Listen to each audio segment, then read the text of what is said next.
आप तक टाइम्स में आपका स्वागत है। सरकार गांव के द्वार के तहत बमता में सुनी जन समस्याएं। शिमला, हिमाचल प्रदेश राज्य ब्यूरो प्रमुख प्रकाश चंद शर्मा, लोक निर्माण मंत्री विक्रमादित्य सिंह ने आज चौपाल उपमंडल के तहत बमता पंचायत में सरकार गांव के द्वार कार्यक्रम की अध्यक्षता की और लोगों की समस्याएं सुनी और उनका निवारण किया। इस दौरान कुल 68 जन समस्याएं प्राप्त हुई, जिनमें से कैबिनेट मंत्री ने अधिकतर का मौके पर निपटारा किया और अन्य समस्याओं के समाधान के लिए संबंधित विभागीय अधिकारियों को निर्देश दिए। धन्यवाद।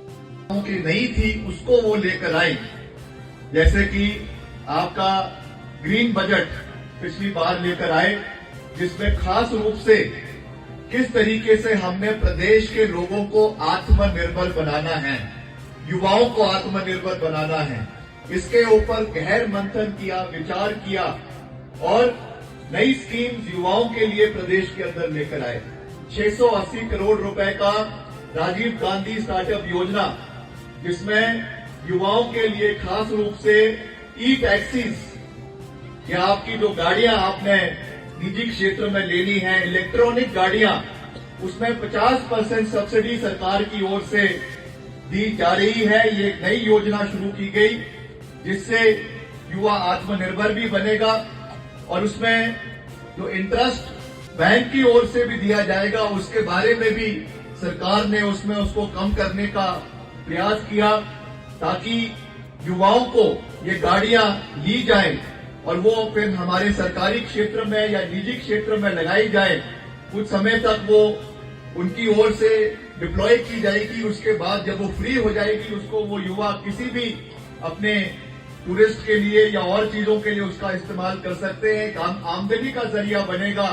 ये एक बहुत महत्वपूर्ण निर्णय सरकार की ओर से लिया गया है, जिसमें 680 करोड़ रुपए का बजट सरकार की ओर से दिया गया और वैसे ही जो एक करीबन 200 करोड़ रुपए का पैकेज प्रदेश में माननीय मुख्यमंत्री जी की ओर से लेकर आए, उसमें भी कैपिटल सब्सिडी सरकार की ओर से दी जा रही है और जो उसमें आधा बजट होगा, उसमें से जो है उसका आधा बजट जो आप लोन लेंगे, उसकी आधी किस्त जो है वो सरकार की ओर से जमा करवाई जाएगी।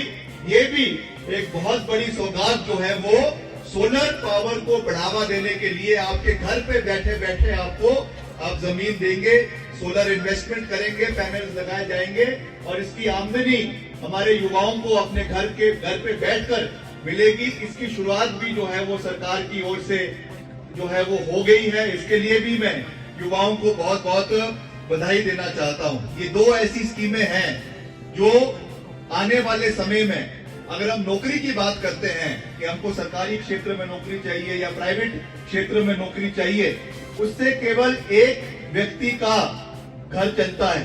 मगर जो ये दो स्कीमें जो शुरू करी जा रही है, इनसे आप अपना घर तो पालेंगे, मगर उसके साथ साथ कम से कम 4 और युवाओं को रोजगार जो है वो दे सकते हैं। ये एक बहुत बड़ी सौगात सरकार लेकर आई है। इसके लिए मैं आपको बहुत बहुत बधाई देना चाहता हूं। रोजगार के जो नए साधन खुले हैं, उसके लिए आपको बहुत बहुत बधाई देना चाहता हूं और इसके साथ साथ